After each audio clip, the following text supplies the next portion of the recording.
Good morning everyone मु कान्हा आज गुरुत्वपूर्ण खबर गुड़ी को आपण जनइबी। न्यूज गुड़ी भल लगे निश्चित भाव गोटे लाइक करी चैनल को सब्सक्राइब करने। चलतु आज गुरुत्वपूर्ण खबर गुड़ी नजर पकाइबा। एबे पाणीपाग विभाग तरफ बड़ खबर सामना को आसी। आज और काली प्रबल वर्षा हेबार संभावना रही। सेहीपरि आज ओडिशा रे सकाळु सकाळु झिपिरी झिपिरी वर्षा मध्य आरंभ हो गलानी। तेबे आज हालुका धरणर वर्षा हेबार संभावना रही। तेणु 8 गोटी जिला को येलो वार्निंग जारी करिछि पाणीपाग विभाग। तेबे जिला गुड़िक होउछि केन्दुझर, मयूरभंज, बालेश्वर, नुआपड़ा, कलाहांडी, नवरंगपुर, रायगड़ा एवं कोरापुट जिले में घड़घड़ी सह झिपिरी झिपिरी वर्षा आरंभ हो जाइछि। सेहीपरि काली मध्य एही सबु जिला गुड़िकरे किछि स्थान रे वर्षा हेबार संभावना रही।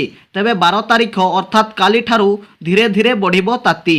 13 तारिख परठू प्रबल तापमात्रा वृद्धि पाइब एने पाणीपाग विभाग आकलन करिछि। Bureau report Odisha news. News गुड़ी भल लगे निश्चित भाव गोटे लाइक करी चैनल को सब्सक्राइब करदेवे।